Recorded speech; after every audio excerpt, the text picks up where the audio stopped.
Hello everybody, this is Hopkins with Baltimore Heritage, and we're back with another of our 5-minute Histories videos. And today we're going to talk about the Orchard Street Church, which is behind me. But I have to start by saying thank you to a gentleman who I don't know, Leroy Graham, who did wonderful research on this building and its congregation in the 1970s, and a gentleman who I do know, David Armenti, who did research just a few years ago. So thank you, David, and thank you, Leroy. All right, we're going to talk about the church, but we're also going to talk about the congregation and its impact on Baltimore's African-American community, as well as Baltimore in general. The church building behind me dates to 1882, but we know that there's been a church building on this site since at least 1837. And the congregation traces its roots back to 1825, when a really remarkable man named Truman Pratt started holding ministerial services here. Pratt was born enslaved in Anne Arundel County, but in 1814 found his way to freedom. We don't know how, but we know that he, in 1814, was a sailor sailing out of Boston. He was a seaman. Some few years later, he decided he wanted to come back to Baltimore, maybe for a loved one. Again, we don't know 100% for sure. And he offered to buy his freedom from his former master, a gentleman named Roy. Roy accepted, took the money, and then promptly said, "You owe me more." Totally unfair, of course. And somehow Pratt came up with the more, and in fact did buy his freedom, moved back here, and by 1825 he was preaching on this site. Although never an ordained minister, he was really an influential member of the Methodist Church here in Baltimore, but also nationally. In 1876, at the convention of the Washington Convention of Methodist Churches, he was honored with a seat of honor for his 50 years from 1825 until 1875 of organizing and being the backbone of this church. He was 101 at that point. That same year, we as a nation were celebrating our birth from 1776 to 1876. And at age 101, he made the trip to Philadelphia to be part of that celebration. Really remarkable. He died a year later, but led obviously a long and very impactful life. So the church gets going, and some of its early years, it shared ministers with other churches, other black churches of the time, including Sharp Street Church.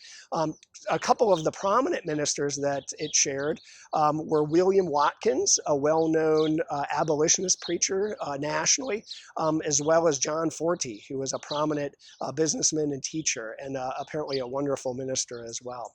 The congregation had some notable Baltimoreans in it as well in those early years. Let me make sure I get the names right. A gentleman named James Harris, who in his time was said to have run the largest catering business in the South, the largest African-American catering business in the South, as well as Simon Smith, who was known as the wealthiest African-American Baltimorean of the day.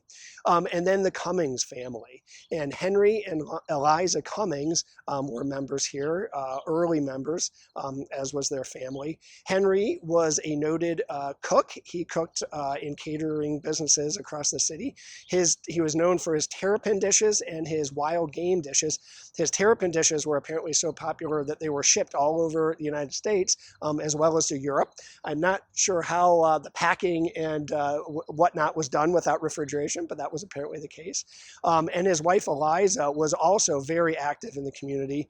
She helped found an aged home, that's what they call it back then, for elderly African Americans, and then helped fund a women's industrial exchange for African American women. We had one of those on Charles Street, the Women's Industrial Exchange, but that was for white women. This was for African American women who were experiencing similar losses and needed to make ends meet after the Civil War. Their son was also a notable person of his day, Harry Sythe Cummings. In 1890, he became Baltimore's first African-American city councilman. He started a school that we now know as Carver Vocational Institute to train young boys in vocational skills, a big deal at the time, the city's first for African-Americans. And he integrated MICA, the Maryland Institute College of Art. As a councilman, he had a privilege to nominate one student to go to MICA each year, and he nominated, of course, an African-American student from his district and also from this church. That student's name was Harry Pratt. He was Truman's grandson. So that all comes back to the building behind me.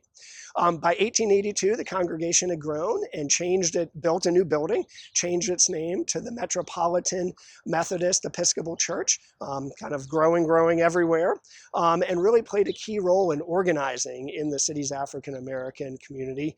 Held meetings to fund the colored YWCA, held meetings of local and national medical associations, held the national meeting for the group of colored women's associations, with none other than Booker T. Washington's wife as the head. Teddy Roosevelt spoke here in advance of the 1912 election, stumping for African American votes at the time. So really a big deal. But by 1972, the congregation had moved out, and just a few months later, the building caught on fire. And with the fire and subsequent vandalism, it was almost lost. But the city and really the state rallied to raise funds to first stabilize it and then to bring in a museum of African American history. Luckily, they were able to raise funds. Everybody was able to raise funds for stabilization, but were not able to raise funds for the museum. But in 1992, the Greater Baltimore Urban League stepped in and relocated their offices to the building, and they're here now. They stabilized it, they restored it, and they have made it not only their offices, but really, again, a center of this community and a center of the city. They do youth training programs, entrepreneurial training programs, workforce development programs, really wonderful things. All right, I'm going to wrap it up here by addressing one issue that really has an enormous question mark around it, and that is whether the building was part of the Underground Railroad. And like so much of the Underground Railroad, there are few, if any, records left to document it, perhaps on purpose from the folks who were part of it. So a long-running story is that it was part of the Underground Railroad. Unfortunately, we don't have any written evidence of that. And in the renovations in the 90s, in the 70s and in the 90s, there were some things that were uncovered that perhaps could have been part of it, including a shaft in the basement of the building. But that was more likely part of an early heating system. So up to now, we don't have any hard evidence that it was part of the Underground Railroad, but a number of folks associated with the church have been handed down stories about it. So it is entirely possible that it was. And I think we'll have to leave it to future historians to do even more deep research to try to document that.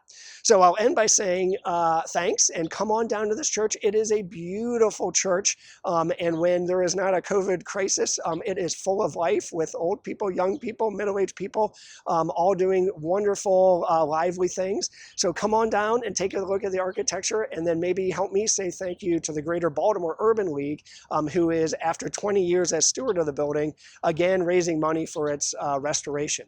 Thanks so much, and we'll see you next time.